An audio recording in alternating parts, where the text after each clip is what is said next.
Kuha tayo ng napakasarap na sabaw ng talakito. Yan, no? Napakasarap na naman ang sabaw natin ito, guys. So pwede na tayong maghapunan.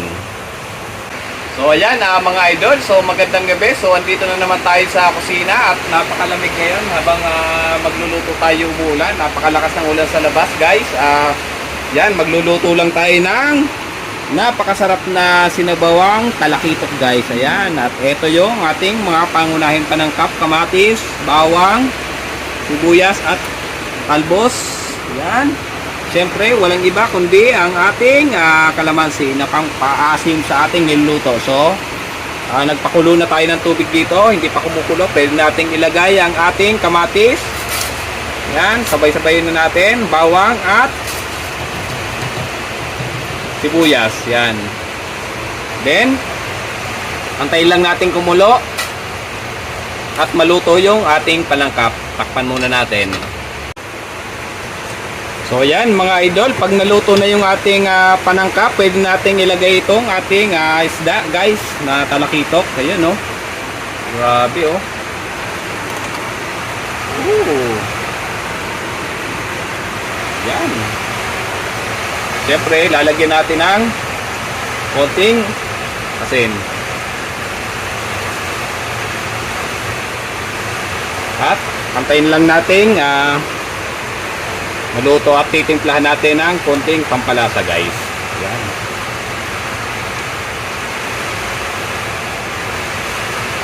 Then, takpan muna natin para kumulo. So, ayan mga idol, pagluto na yung ating isda, pwede na nating ilagay itong ating sili. Siyempre, susunod natin itong ating mga talbos, guys. Ayan, grabe. So, natimplahan na natin yan. Napakasarap ng sabaw nito habang umuulan, guys. Ayan. Siyempre, halu-haluin lang natin ng konti para ma-distribute yung lasa ng sabaw sa ating mga gulay, guys. Yan.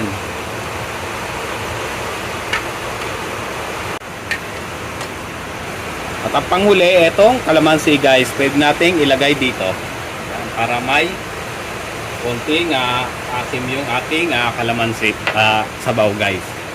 Siyempre, para masala talaga natin maigi.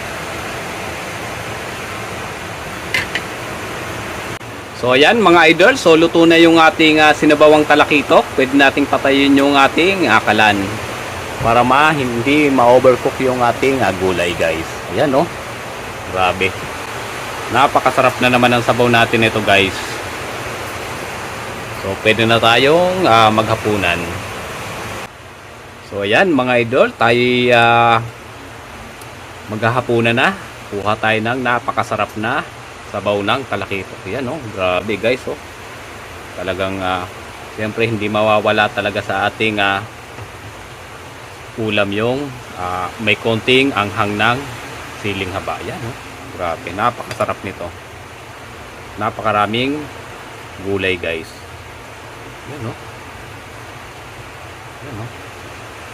Siyempre sabaw, guys. Yan.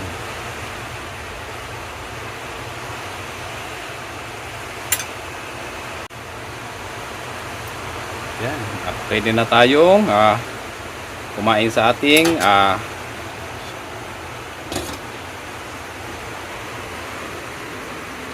habang tayo nanonood ng balita, guys. Ayan, no? Grabe. Hindi mawawala sa atin ng ayan, guys, oh.